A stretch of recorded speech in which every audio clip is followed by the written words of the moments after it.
আল্লাহ যেন পৃথিবীর সকল বাপ মায়ের বাঁচাই রে।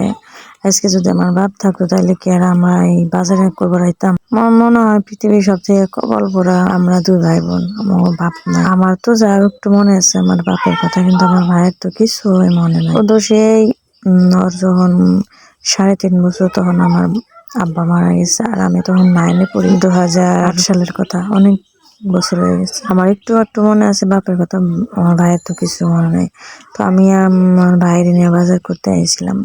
কি বাজার করবার আইসে আমাকে অনেক ক্ষুধা লেগে গেছে। আমার ভাই আবার কি বাজারে আসলে নাস্তা করবার চাই, এই জন্য আমি নাস্তা করাইলাম। আমার পোলা নাস্তা করলো, আমিও করলাম একটু ডাল রুটি দিয়ে, সবজি দিয়ে।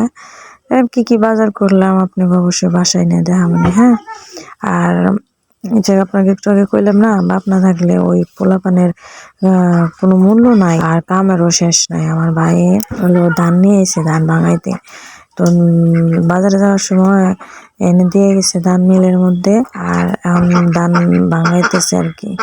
ভাঙাই টাঙে এগুলো আওলা ধান, পিঠা খাওয়ার ধান, মায় পিঠা বানাইবো এই জন্য ধান ভাঙাই নিতেছে। আবার এগুলো কিন্তু ই করবো, চালের গুঁড়ি বানাইতেও আসবো, কত কষ্ট না। এগুলো সব আমার আব্বাই করতো। এগুলা আমাকে করে জানলো যতদিন আমরা বাঁচা আছি। যাকে আল্লাহর কাছে লাখ শুক্রিয়া যে আমাকে মা বাইচে আছে। আমাকে মা আমাকে যথেষ্ট ভালোবাসে। আমাকে মাই আমাকে বাপ। মাই কখনো বুঝতেই দেয় নাই যে আমাকে বাপ নাই। ওইভাবে কাজ তো টুকটাক করাই লাগে, কাজ আমরা যদি না করি তাহলে কে করব। যখন আমি থাকি না তখন আমার ভাই সব করে, তখন আমি আসি দেখা যে আমিও যাই একসাথে। আর আমার পোলারে কয়টা সিপ টিপ কিনে আনছি, সিপ টিপ খাইতেছে। এখন আমাকে ধান বাগান শেষ, আমরা বাড়ি যামগা গাড়িতে উঠে। আমার বাপটা তো আর কিছুদিন বাসা থাকলেও পারতো, হয়তো এত কিছু দেখে যায় পারতো, আমার পোলাটা দেখে যায় পারতো।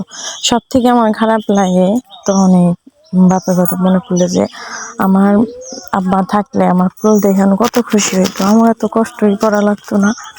আল্লাহ ভালো জানে, আল্লাহ কখন কি করবো কারে, আল্লাহ সবকিছু ঠিক করে রাখে। এই বাজার আমি কি করে নিয়ে এলাম আপনি একটু শেয়ার করে। বাজারের সময় তো শেয়ার করা পারি না, যেহেতু অনেক ঘুরে ঘুরে বাজার করা লাগে, ক্যামেরাম্যান নাই আমার। আমি প্রথমে দেখা যাচ্ছিল আমি অনেকগুলো ধনেপাতা কিনে আনছি। 4-8টি ধনেপাতা মাত্র হলো 10 টাকা। তারপরে কাঁচামরিচ কিনে নিয়ে আইছি, গাজর, ফুলকপি, তারপরে হচ্ছে শসা, মূলা, এগুলা কিনে আনছি। গাজর আমার পোলা খাইতে খুব ভালোবাসে। আপনারা আমার ভিডিও দেখতে দেখতে দেখতে অনেকে বলতে পারেন যে আশেপাশে হাঁস মুরগির সাউন্ড। আসলে আমার মা হাঁস পালে, তো আমরা খাই হাঁস মুরগির ডিম, এগুলা খাই। এগুলার সাউন্ড আর কি আমি উঠানে বসে বসে করতেছি, ভয়েস দিতেছি। আর এই যে পালং শাক নিয়েছি, পালং শাক খাইতে আমার অনেক ভালো লাগে। চিংড়ি মাছ দিয়ে আমার মা এটা অনেক মজা করে রান্না করে, এই জন্য নিয়ে এসেছি। মা চিংড়ি মাছ কিনে রাখছে, পালং শাক আমি কিনে নিয়ে এলাম, এগুলো আমি খামু।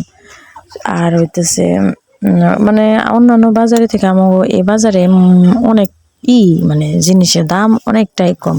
অন্যান্য বাজারে তো অনেক বেশি, যেমন আমার ওই দিক দিয়ে তো অনেক বেশি বাজারের জিনিসপত্র দাম আর কি।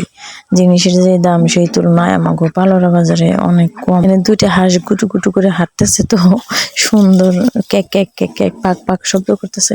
তো তখন আমার ভিডিও যারা দেখতেছেন মনোযোগ দিয়ে সবাই অনেক ধন্যবাদ। আর আশা করি আমার ভিডিওটা সবারই ভালো লাগলো। ভালো লাগলে আমার পেজে একটা ফলো দিন, আর যারা আমার চ্যানেল থেকে দেখতেছেন চ্যানেলটা সাবস্ক্রাইব করে রাখেন। আর নতুন নতুন ভিডিও আপনাদের সাথে অবশ্যই শেয়ার করো। সে পর্যন্ত সবাই অনেক ভালো থাকেন, সুস্থ থাকেন। আল্লাহ হাফেজ, আসসালামু আলাইকুম।